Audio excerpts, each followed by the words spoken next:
O Lord of hosts, be with us, for we have none other help in times of adversity but Thee.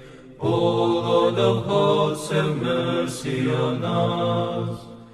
Welcome back, everyone. This is David Patrick Harry with Church of the Eternal Logos, and today I want to speak to you guys about the Tantric rise of Kali Ma. And so in today's video, what I want to do is discuss the Hindu Tantric goddess Kali, who she is, what's known about her, her attributes, and also her iconography and semiotics. Now, what spawned the creation of this video was me kind of thinking about what would be a good symbolic, mythological, archetypal figure to really represent Western feminism, or the sort of energy of Western feminism. And so a lot of different things went through my mind, thought about Jezebel and her sort of sexual promiscuity and a movement back towards paganism. But what really caught my eye thinking about this idea is like, you know what? I think it's more a sort of energy of Kali. And so that's what I want to do in this video, is talk about who Kali is as this tantric goddess and why I think this matches up nicely with some of the, well, if you want to say presuppositions of Western feminism and what they're trying to do in their sort of ferocious attack on the patriarchy, on traditionalism, on a lot of different things. So that's what we're going to be getting into. And before I start diving into my analysis, I first want to just give you guys a quick definition of who Kali is. And this is, I'm getting this from the Ancient History Encyclopedia website on their entry regarding Kali. And so that's what I just want to read to you guys real quickly. And then I'm going to start going through some of the stuff that I wrote down. But Kali is the Hindu goddess of death, time, doomsday, and is often associated with sexuality and violence, but is also considered a strong mother figure and symbolic of motherly love. Kali embodies Shakti. This is a very important Sanskrit term, Shakti, in regards to energy, creativity, and fertility, and is an incarnation of Parvati, wife of the great Hindu god Shiva. She is most often represented in art as a fearful fighting figure with a necklace of heads, a skirt of arms, a lolling tongue, and brandishing a knife dripping with blood. And when we say lolling tongue, it's not like she's laughing out loud. It's la la la, you know, that type of thing. This is what her tongue is said to be doing. And then it says that her Kali's name derives from the Sanskrit meaning she who is black, she who is death. And she is, and as an embodiment of time, Kali devours all things. She is irresistibly attractive to mortals and gods, and can also represent, particularly in later traditions, the benevolence of Mother Goddess. And I'm going to be touching on that. And so she is a goddess particularly worshipped in eastern and southern India, where she is now worshipped in a yearly festival of Kali Puja, held on the night of the new moon in the Kali Ghat temple in the city of Calcutta. And so puja is another important Sanskrit term. Puja just means sort of devotional practice, devotional offerings one presents to their god, to their avatar, to the deity that their group worships. And so it makes sense why her festival would be called Kali Puja. Puja, just a term referring to devotional offerings and worship in Sanskrit. So this is their brief introduction. I just wanted to say that because I like the way that it was worded. And now I'm going to be getting into sort of my analysis. And so, like it said, she's very popular in eastern and southern India, down in sort of Tamil culture, and over in Bengal. And interestingly, in regards to sort of pop culture, from my research, I found that the Rolling Stones logo of the tongue and the mouth actually comes from Kali. Mick Jagger suggested that they use the tongue of Kali for their symbol, and that's where they get it from. As well as, if you guys have watched Indiana Jones, I forget which one, but when they deal with the Thugi cult, which is actually a real cult that existed in the world. It's where we in English actually get the term thug from. But they were worshiping Kali. So the one where Indiana Jones becomes hypnotized is the one with the little Asian boy, and the Western woman is being lowered down into the fiery pit as an offering to Kali, Mother Kali Ma. And so that is another sort of pop cultural reference to her. And as I said, she's a very powerful tantric Hindu goddess. And so Tantrism is really interesting. It's often referred to as the left-handed path, which I'm going to connect with leftist politics here in a second, again at a semiotic level. And so she's part of Tantric Shaivism, and Shaivism is just a term referring to the people who are part of the worship of Shiva.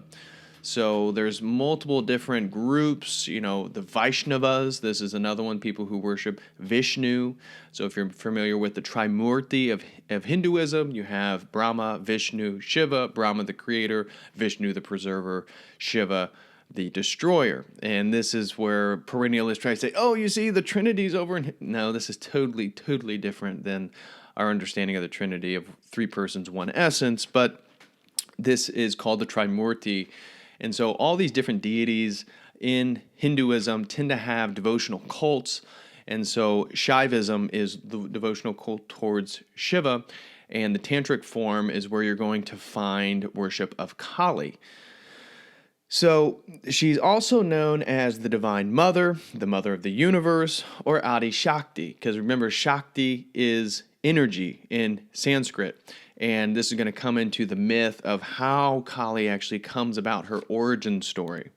So before I go further, I want to just lay out why I think there's going to be a lot of overlap here with some of the attributes of Western feminism. So first, the left-handed path. The left-handed path, the Tantric path, Tantrism in general, refers to a sort of movement in opposition to traditional norms.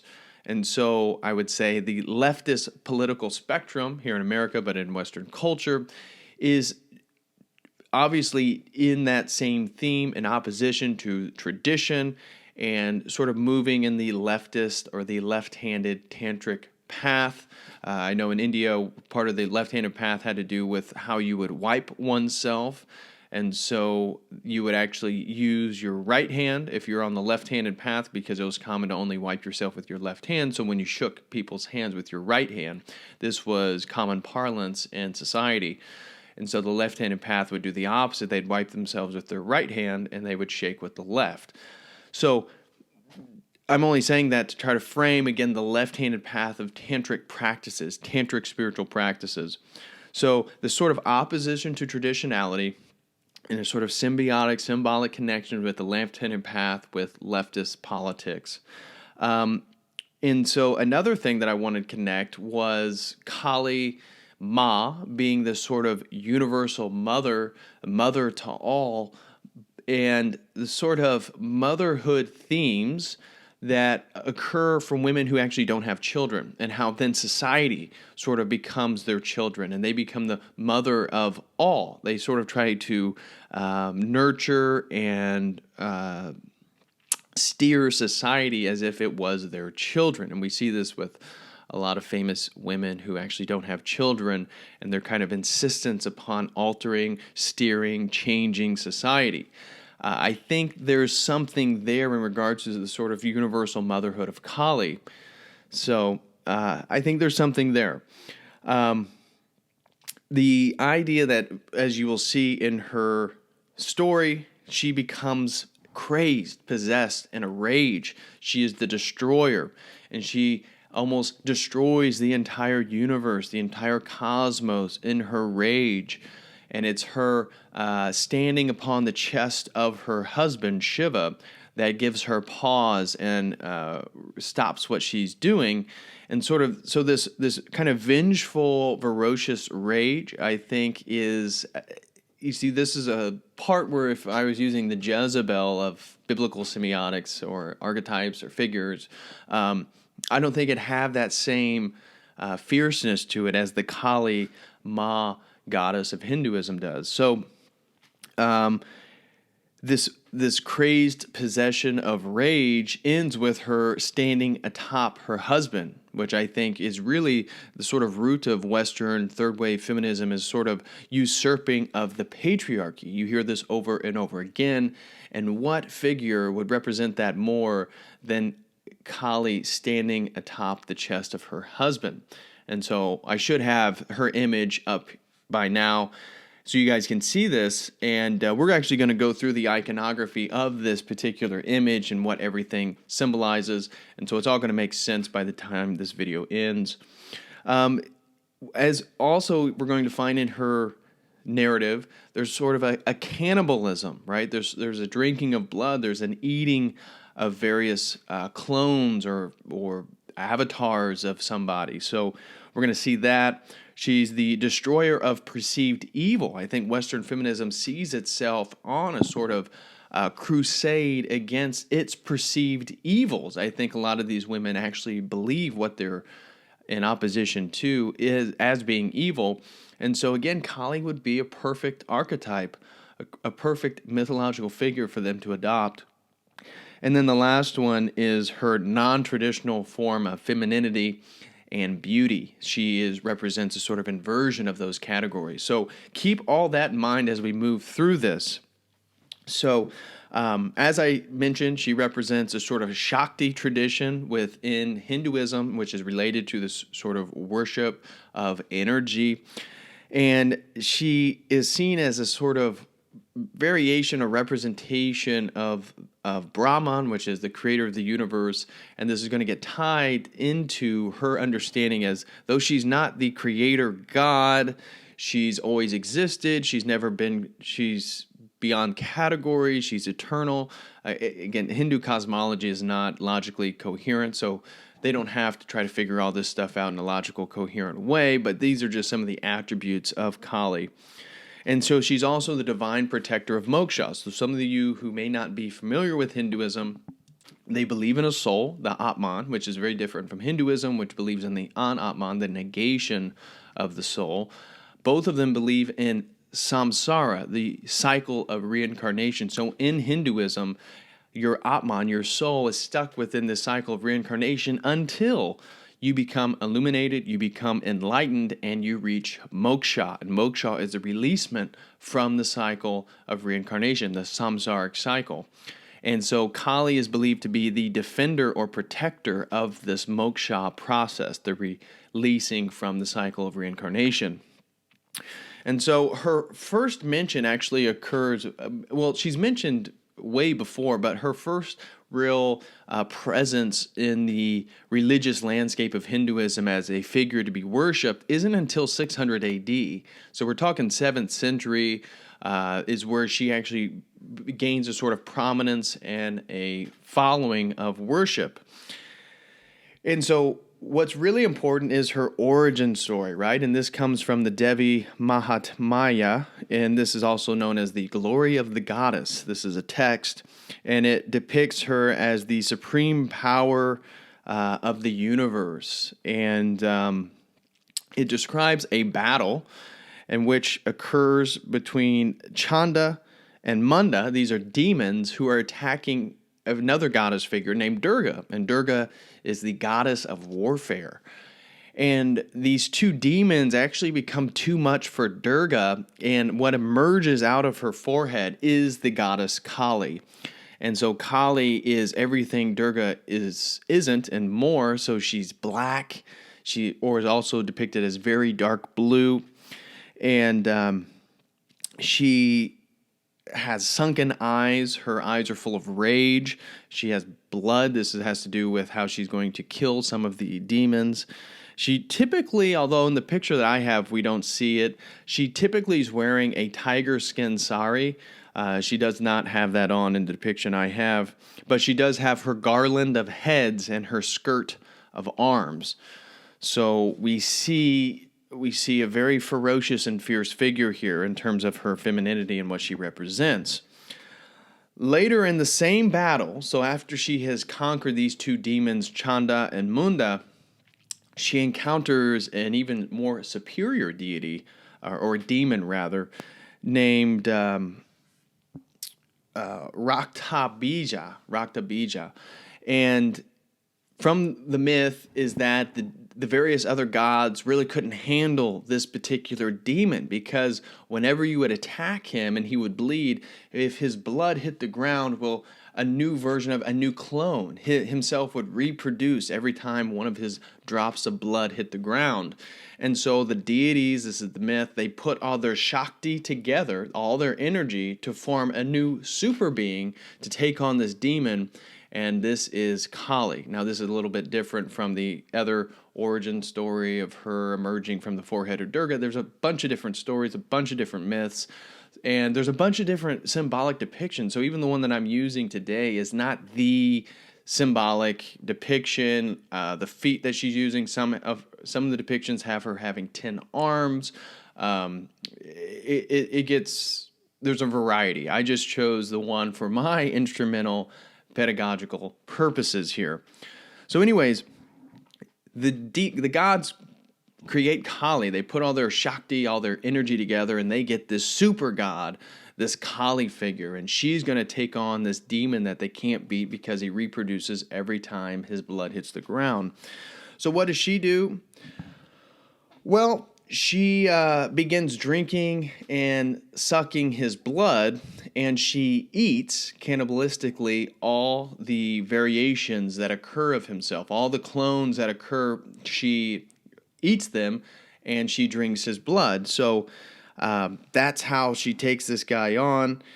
And I think it's going to be really interesting how in the iconography, she's always depicted with fangs, which again, symbolically speaking, is going to connect with Western understandings of Count Dracula, vampires, and the sort of sucking of blood, drinking of blood, and how this is present within the myth of Kali Ma. So one of the interesting things I wanted to highlight before going specifically into the iconography of who she is has to do with Parvati, the actual consort, the actual wife of Shiva. She represents traditional femininity. She's the mother of Ganesha, the elephant-headed deity of wisdom in Hinduism. There's a whole myth about that, how Shiva come home and cuts his head off and yada, yada, yada. But that's Shiva's son, also the son of Parvati. And Parvati is always there to sort of calm down Shiva and his sort of masculine, at times aggressive tendencies. But the opposite is true with Kali. So Kali, being a sort of inverse of Parvati, Kali always needs Shiva, the man, to calm her down, to bring her back to normality, to reset, because she gets in such a rage that she just begins to destroy everything. And so even when I was taught as an undergraduate about Kali, about Hinduism, it was depicted as that this Kali is a sort of femininity that men are afraid of. And that this is, again, the professor was a sort of progressive intersectional feminist, but even though she had Indian heritage, the way she understood Kali as Kali representing the sort of feminine energy that men are typically afraid of. And so, again, I think this is going to tie into why it would be an apropos archetypal figure for Western feminism. But now let's get into the specific iconography of Kali. And so we're looking at her right now. The first thing is her dark blue to black skin. This is highlighting her as a Nirguna, the highest of the Brahmin class, and also related to her being the darkness in which everything emerges from. So this is also a sort of motif related to Kali, is that she is the darkness in which everything emerges from. This is where her creativity comes from. She actually never specifically gives birth to a son or anything like that. So that's what the motherhood, kind of symbolism I was trying to connect with people or women who don't have children specifically, but become mothers to society. I think this is kind of true already with Kali. And so she usually has 4 arms, but sometimes she has 10 arms. Sometimes she has more than that. The figure that I'm using is a depiction of her with the 4 arms. Her eyes are usually red, or wide open. They're kind of filled with an intoxicating rage because she's on a rampage here. She's killing demons. She's destroying anything that really comes in her way. And this is symbolized by her standing atop the chest of her husband. She has disheveled hair. So her hair is not groomed, it's not maintained, it's not manicured. It's sort of this wild frenzy, and this is going to be symbolize her, again, inversion to traditional femininity, which I think is going to be related to Western feminism in their sort of reversion to traditional forms of beauty. And so you see these kind of chaotic displays of feminist, if you will, as we mentioned before, kind of movement away from traditional aesthetics where they're really promoting a sort of ugliness. We kind of see this here in Kali already. And so she has small fangs from the mouth, as I already mentioned, which I think connects with vampire legends and stuff like this in regards to her kind of cannibalistic tendencies, the drinking and sucking of blood. And so this also has to do with the head. So if we're looking at the image right now, we see her garland of heads, we see her skirt of arms, and you see the head that she's holding up that's dripping blood with a bowl underneath it. That head is of Rakta Bija, the demon that was reproducing every time one of his blood droplets hit the ground. That's why she's holding a bowl underneath it to collect his blood, which then she will drink. That's what that's symbolizing right there in her two left arms.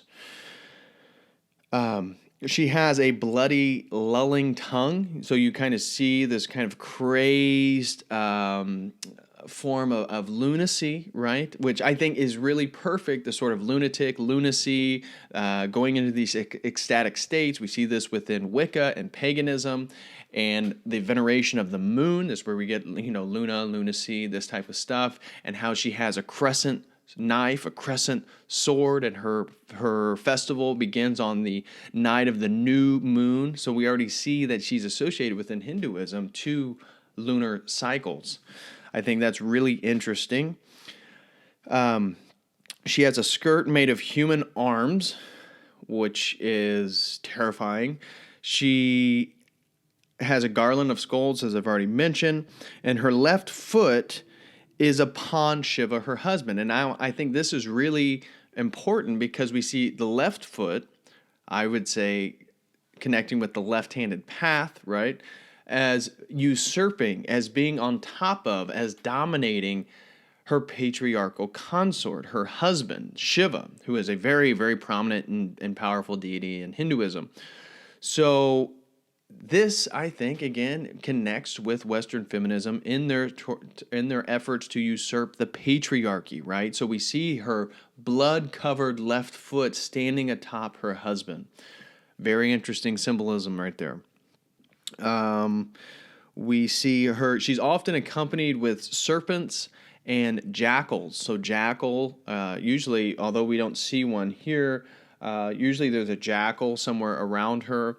We don't see any of the serpents. We see the cobra, which is often associated with Shiva. And usually, sometimes, she's holding Shiva's trident. So Shiva is known for having a trident and holds a trident. And a lot of times in the image, although the one that I've chose doesn't have it, she's actually holding Shiva's trident in her hand, which, again, at a symbolic level, she's kind of holding, if her husband is in the supine, submissive state underneath her left foot, it's interesting that then she would hold his kind of erect staff, his trident, his sort of symbol of power and virility. I think that's interesting, although this image doesn't have that.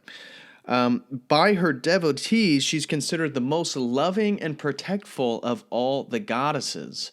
Although you don't want to get on her bad side, obviously, she's also considered one of the most wrathful of all the goddesses. And she holds a crescent-shaped sword or a sickle. And so I thought that's interesting, a sword or sickle. So the crescent shape obviously has a sort of lunar connection there, which we already had addressed. But then the sickle, even in Western culture, the Grim Reaper has a sickle, and the sickle represents death. And of course, the sickle and the hammer and sickle in communism. But, the sickle also has a farming utility to it, so we can't get too carried away with our symbolism, but I think there's something interesting there.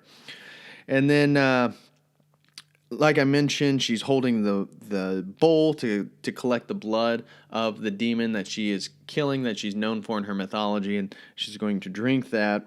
The garland sometimes is depicted with 108 heads, which is an auspicious number in Hinduism, sometimes 51 heads, which is tied to the Sanskrit alphabet. Our depiction does not have 108 or 51. I'm not even sure how many is being depicted here. She's, like I mentioned, she's believed to be eternal, beyond all categories, and beyond good and evil. And given that she's not the creator god, but she's eternal, I thought, of course, this is kind of taking it outside the context of Hinduism and their sort of cosmology. But is this leading towards a sort of relativism, right? She's beyond the categories of good and evil, though she's still created. And I don't know, are her actions benevolent? I don't know.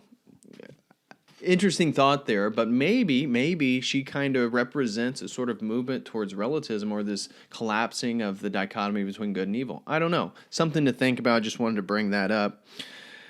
And so often, again, she's associated as being the destroyer or the destruction goddess. This is how she's usually depicted within Tantrism. And this was the last thing that I found really interesting, is that I had no idea, but the kind of oval circular earrings that she has are symbolic of embryos, okay? And it represents that Kali likes her devotees to be childlike. And I thought that was really interesting. The reason why I thought so, connecting to even a previous video I did on neoteny and, a video I did before that on masculinity.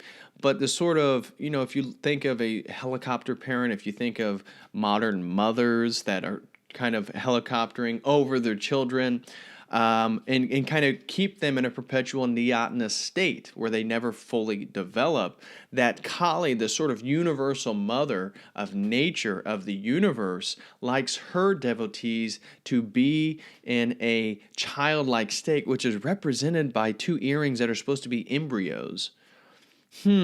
Interesting. I thought that was potentially insightful there. And so Kali, as I mentioned, she kind of represents time. She's the force of time. She's death. She's all this stuff. She's the darkness everything was created from.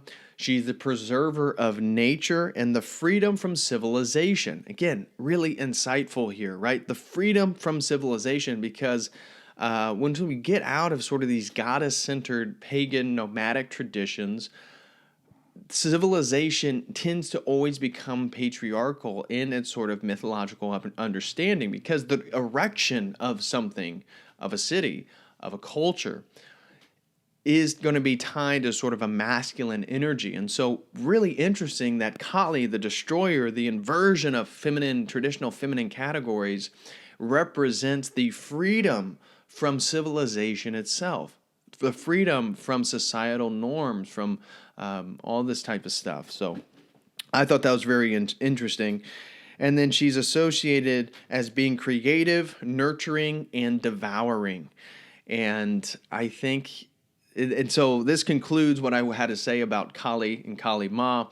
But I'm going to leave it here in terms of thinking about all these characteristics, all these attributes related to Kali, Kali Ma, Kali worship, the Tantric tradition, and how that relates then to Western feminism and all these different things, and its sort of devouring, its creativity and nurturing, its opposition to traditional forms of beauty and feminism and societal norms in general, and the patriarchy and being sort of usurping the patriarchy, being beyond in its sort of power and efficacy, destroyer of all perceived evils, and how Western feminism sees itself on a sort of a righteous crusade against its perceived evils, and how her standing atop her husband is a sort of usurping of the patriarchy, standing upon what has already been built and occurred. And again, this inversion of men versus women, or women over men. And how she's a universal mother. She doesn't have a specific child. And then how I just wanted to symbolically connect that with women who don't have children but become mothers of society. And then, of course, this is all a tantric form of Hindu worship, of Hindu goddess worship. And Tantrism itself is the left-handed path. And that we, as followers of Christ, are always going to be taking the right-handed path. And the left-handed path would be a subversion to that. So, does leftist politics and the tantric movement of ideas, are they connected? I don't know. I'll leave that to you guys. Please like, share, and subscribe. Leave comments in the comment section. I'm curious what your guys' thoughts on this video is. I think there's a lot of connections here. I hadn't heard anybody explicitly talk about Kali, Kali Ma, tantric Hindu goddess worship, and Western feminism. And so I just wanted to throw this video together, see what you guys think, get some feedback. So I'm very curious what you think. Please comment in the comment section. Let me know, do you think I'm onto something? Do you think I'm way off? Do you think I've totally missed the mark on this video? I don't know. If you have any friends or family that you think would be interested in this kind of content, kind of exploring the world from a Christian, specifically for me, an Orthodox perspective, share the videos. Let them see it. Hopefully they'll join in the conversation. But sharing the videos is the best thing you could do to help out the channel. So thank you guys. Again, please like, share, and subscribe. Let me know what you guys think in the comment section. Do you kind of agree with the general premise of this video? What are your thoughts? And until next time, which I probably won't have a video up until Monday. So until then, as always, God bless.